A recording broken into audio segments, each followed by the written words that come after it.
क्या आपको पता है फेसबुक के पास उनका खुद का स्पेस प्रोग्राम है और आजकल ऐसा लगता है कि हर मेगा बिलियनर की नज़रें स्पेस में ही है। जकरबर्ग एक्चुअली काफ़ी लंबे समय से स्पेस में शुरुआत उन्होंने करी थी इस प्रोग्राम की 2014 में, मगर अनफॉर्चुनेटली ब्लू ओरिजिन की तरह ही ऐसा नहीं लगता कि जकरबर्ग जो है उनके पास ज़्यादा कुछ दिखाने को है इतने सालों के काम के बाद भी। तो आखिर जकरबर्ग के स्पेस प्रोग्राम को क्या हुआ? बजाय कि ट्रेडिशनल स्पेस कंपनीज की जिनके बारे में हमें पता है, ऐसा नहीं लगता कि फेसबुक का कोई भी एम्बिशन है कि एक्चुअली रॉकेट बना के लॉन्च करे खुद से। फेसबुक जो है ज़्यादातर फोकस इस चीज़ में है कि रॉकेट का इस्तेमाल करके क्या अकॉम्प्लिश कर सकते हैं, और ये नहीं है कि रॉकेट्स बनाएंगे वो लोग। ये फोकस जो है इसकी वजह से तीन प्राइमरी प्रोजेक्ट सामने आया है, जो कि है ड्रोन बेस्ड इंटरनेट सर्विस, एक सैटेलाइट बेस्ड इंटरनेट सर्विस और स्पेस प्रोब जो कि कैपेबल है ट्रेवलिंग करने में 1/5 of the speed of light. Drone based service से शुरू करते हैं। फेसबुक ने इस प्रोजेक्ट को अनाउंस किया था 2014 में इन कंजक्शन विद देयर नए कनेक्टिविटी लैब के साथ। जो कनेक्टिविटी लैब थी उसे बनाया गया था एक्स नासा और एक्सेंटा के एम्प्लॉयज़ को हायर करके, और जो लैब थी उसे काम दिया गया था इंटरनेट डॉग और प्रोजेक्ट को बनाने के लिए। और जो प्रोजेक्ट था वो पार्टनरशिप के बीच में बना था 7 मेजर कॉपरेशन में, जिसमें आता है Facebook, Samsung, Ericsson, MediaTek, Nokia, Opera और क्वालकॉम। और जो गोल था इस प्रोजेक्ट का वो ये था कि अफोर्डेबल इंटरनेट एक्सेस को 5 बिलियन लोगों को लाया जाए पूरी दुनिया में, जिनके पास उस समय इंटरनेट नहीं था। हर कंपनी जो थी पार्टनरशिप में, उनका स्पेसिफिक रोल था प्रोजेक्ट के लिए। स्मार्टफोन कंपनीज का काम था कि वो स्पेशल एंटीनाज लगाए अपने स्मार्टफोन में जो कि नए इंटरनेट सर्विस को इस्तेमाल कर सके, और बाकी टेक कंपनीज का काम था कि वो डेटा कंप्रेशन को बढ़ा सके ताकि ये सस्ता और ज़्यादा एफिशिएंट बना सके उसे। और फेसबुक का काम था कि डिज़ाइन और लॉन्च करना इंटरनेट ड्रोन्स को खुद से ही। और जो इंटरनेट डॉट ऑर्ग प्रोजेक्ट था वो सिमिलर था गूगल के प्रोजेक्ट लून की तरह, और जो एक डिफरेंस था दोनों प्रोजेक्ट्स में वो ये था कि फेसबुक ने ड्रोन्स का इस्तेमाल किया था, वहीं पे गूगल ने बैलून्स का नेटवर्क यूज़ किया था। और दोनों ही सिचुएशन जो है काफ़ी अच्छी लगती है थ्योरी में तो, मगर बहुत ज़्यादा इम्प्रैक्टिकल और पॉइंटलेस लगती है ये। तो आखिर ये कंपनीज ड्रोन्स और बलून्स के साथ काम क्यों कर रही थी, जबकि वो सैटेलाइट्स को लॉन्च करके आराम से इंटरनेट सर्विस दे सकते थे? यहाँ पे एक बात है, सैटेलाइट जो है लेवरेज कर सकती है ग्रेविटेशनल फोर्स को जो पृथ्वी से आती है, और बेसिकली ऑर्बिट कर सकती है, पृथ्वी का चक्कर लगा सकती है इन्फिनिटली बिना किसी प्रॉब्लम के सैटेलाइट को। और वहीं पे ड्रोन्स दूसरी तरफ, उन्हें कॉन्स्टेंटली अपने ब्लेड्स को रोटेट करना पड़ेगा एल्टीट्यूड को मेंटेन करने के लिए। वहीं पे जो ये ऑप्शन है वो इनएफिशिएंट सोल्यूशन लगता है, मगर दो एरिया में काफ़ी अच्छे काम करता है, एक जो कि है कॉस्ट और एक्सेसिबिलिटी। सैटेलाइट्स को लॉन्च करना बहुत ज़्यादा महंगा पड़ता है, और स्पेसएक्स के लिए भी हर सैटेलाइट जो है वो hundreds of thousands of dollars cost करती है, और इसी के साथ साथ रॉकेट लॉन्च की कॉस्ट अलग से आती है। मीनवाइल ड्रोन्स को उड़ाना सिर्फ थाउजेंड्स ऑफ डॉलर्स लगेंगे हर एक किसी में, अब टेंस ऑफ थाउजेंड भी लग सकते हैं, मगर वो भी बहुत कम अमाउंट होगी जब बात करें सैटेलाइट को लॉन्च करने के मुकाबले। और सस्ता होने के साथ ही जो इंटरनेट सर्विस ऑफर करते हैं ड्रोन नेटवर्क, वो एक्सेसिबल होगा सिग्निफिकेंटली ज़्यादा डिवाइसेस के लिए। आजकल जो स्मार्टफोन्स हैं वो आसान और सबसे सस्ते वे हो चुके हैं इंटरनेट को एक्सेस करने के लिए। इसी वजह से जो एंट्री लेवल इंटरनेट यूज़र्स हैं स्पेशली थर्ड वर्ल्ड कंट्रीज़ में वो ज़्यादा होंगे, जिसकी वजह से वो स्मार्टफोन यूज़ करेंगे कंप्यूटर से भी। तो मोबाइल इंटरनेट सर्विस को प्रोवाइड करना ज़्यादा इफेक्टिव होगा बजाय कि ब्रॉडबैंड सर्विस के, जब बात आती है ऐसे लोग तक पहुंचना जिनके पास इंटरनेट एक्सेस नहीं। और यहाँ पे एक और चीज़ है, जो टॉप फ्लैगशिप फ़ोन्स हैं उनमें भी जो है सैटेलाइट से कम्युनिकेट करने की काबिलियत नहीं है स्पेस में। तो ये तो समझदारी नहीं होगी कि हम ये सोचें कि थर्ड वर्ल्ड कंट्रीज़ के लोग जो है वो स्मार्टफोन्स को खरीदेंगे जो कि सैटेलाइट इंटरनेट को एक्सेस कर सकें। इन सारे की चीज़ों को कंसिडर करते हुए वो रिकार्ड जिसकी वजह से फेसबुक ड्रोन्स लॉन्च कर रहा है बजाय कि सैटेलाइट्स के, क्योंकि ड्रोन बेस्ड इंटरनेट जो है वो इंटरनेट दे पाएगा काफ़ी सस्ते में, और ज़्यादातर लोगों को इंटरनेट यूज़र्स में एक्सेसिबल होगा। अनफॉर्चुनेटली हालांकि ये एम्बिशन जो है सही तरीके से नहीं चल पाएगा, क्योंकि समर ऑफ 2016 में फेसबुक पहली फर्स्ट टेस्ट फ्लाइट जो कंप्लीट करेगा सोलर पावर ड्रोन की, ये टेस्ट जो है एक्चुअली मैसिव सक्सेस रहा, क्योंकि ये क्वाइट प्रॉमिसिंग था। और जो टेस्ट फ्लाइट थी वो जो है 30 मिनट तक की चलने की थी, मगर वो 90 मिनट तक उड़ती रही, और जो गोल था वो ड्रोन का इवेंचुअली 90 दिनों तक उड़ने का एक बार में। मगर ये काफ़ी अच्छी शुरुआत है।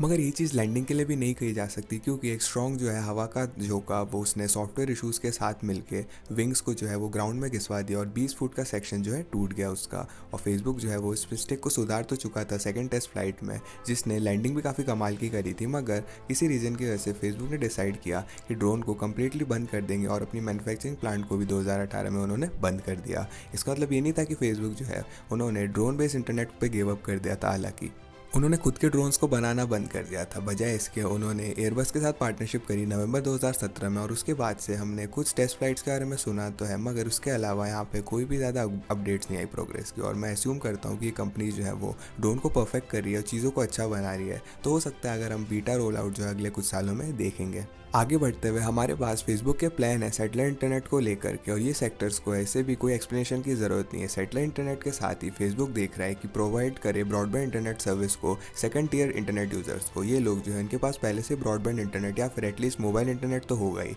मगर उनका कनेक्शन जो है वो बेस्ट नहीं है, क्योंकि फेसबुक है वो स्पेसएक्स, ब्लू ओरिजिन और वन वेब जो है वो तीनों मिलकर सस्ता, तेज़ और रिलायबल इंटरनेट देना चाहते हैं लोगों को। क्योंकि फेसबुक के पास लॉन्च कैपेबिलिटी नहीं है, उन्हें रिलाय करना पड़ता है रॉकेट कंपनीज़ को उनकी सैटेलाइट्स को लॉन्च करवाने के लिए। और आयरॉनिकली जो पहली सैटेलाइट लॉन्चेस थी वो स्पेसएक्स के साथ करी थी उन्होंने, मगर जो लॉन्च था वो स्पेसएक्स का पहला फेलियर बन गया। और उसके बाद से फेसबुक ने सक्सेसफुली कॉन्स्टलेशन बना लिया 53 स्मॉल सैटेलाइट्स का, और वो उम्मीद करते हैं कि ब्रॉडबैंड सर्विस को भी फ्यूचर में लेके आएंगे। अब मैं श्योर तो नहीं हूँ कितना सक्सेसफुल होगी ऐसी सर्विस, मगर फेसबुक जो है उसे कड़ा सामना करना पड़ेगा प्राइसेस का, जो कि स्टारलिंक ऑफर करता है, क्योंकि वो खुद की सैटेलाइट्स भी लॉन्च नहीं कर रहे। तो फेसबुक के पास इसके साथ ही सब्सक्राइबर बेस भी इतना बड़ा नहीं है जो कि उनका लेवरेज कर सके वो लोग। फॉर इंस्टेंस ऐसा लगता है कि जेफ बेजोस और अमेजॉन जो है सैटेलाइट गेम में लेट है, मगर जब वो एंटर करेंगे तो ऐसा लगता है कि वो दूसरे सबसे बड़े सैटेलाइट इंटरनेट प्रोवाइडर बनेंगे, ना कि सिर्फ जेफ बेजोस के पास लॉन्च कैपेबिलिटी है ब्लू ओरिजिन के साथ ही, मगर वो अपने मैसिव प्राइम सब्सक्राइबर बेस का भी लेवरेज लेंगे। और मुझे लगता है कि लोग या तो स्पेसएक्स के साथ जाएंगे उनके मिशन को सपोर्ट करने के लिए, या फिर अमेजॉन के साथ जाएंगे क्योंकि वो कन्वीनियंट होगा। तो मुझे कोई भी आइडिया नहीं है कि क्यों कोई फेसबुक या वन वेब को लेकर कॉम्पिटिशन के बदले, मगर ये चीज़ मैं सोचता हूँ अगर आपको लगता है कि डिसएग्री करना चाहिए तो कमेंट में ज़रूर बताना। एनीवेज ये मुझे फेसबुक के फाइनल और सबसे एक्साइटिंग प्रोजेक्ट पे लेके आता है, जो कि है ब्रेक थ्रू स्टारशॉट। ज़करबर्ग ने इस प्रोजेक्ट को फाउंड किया था अप्रैल 2016 में स्टीफन हॉकिंग और रशियन बिलियनियर यूरी मिलनर के साथ ही। जो गोल है इस प्रोजेक्ट का कि वो प्रोब्स को भेजेंगे प्लैनेट्स पे जहाँ पे लिक्विड पानी है,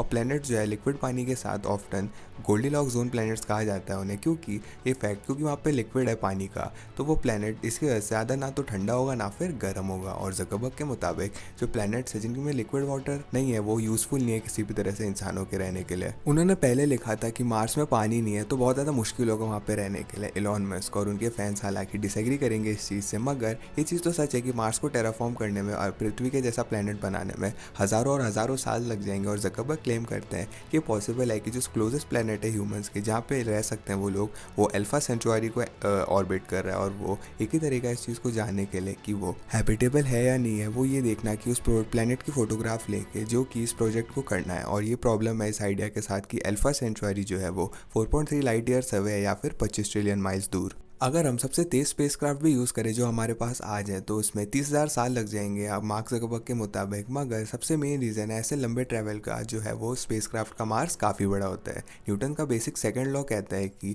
फोर्स इक्वल्स मास टाइम्स एक्सेलरेशन। तो अगर आप डिक्रीज़ करोगे मास को सब्सटेंशियली तो आप सिग्निफिकेंटली इंक्रीज़ करोगे एक्सेलरेशन को और बहुत क्लोजर पहुँच जाओगे स्पीड ऑफ लाइट के। और ये प्रिसाइजली ज़करबर्ग प्लान करते हैं ये करने का। और एडवांस जो हो रही है टेक्नोलॉजी आज वो पॉसिबल बना चुकी है कि बहुत छोटे कैमराज और सेंसर्स को बना पाए।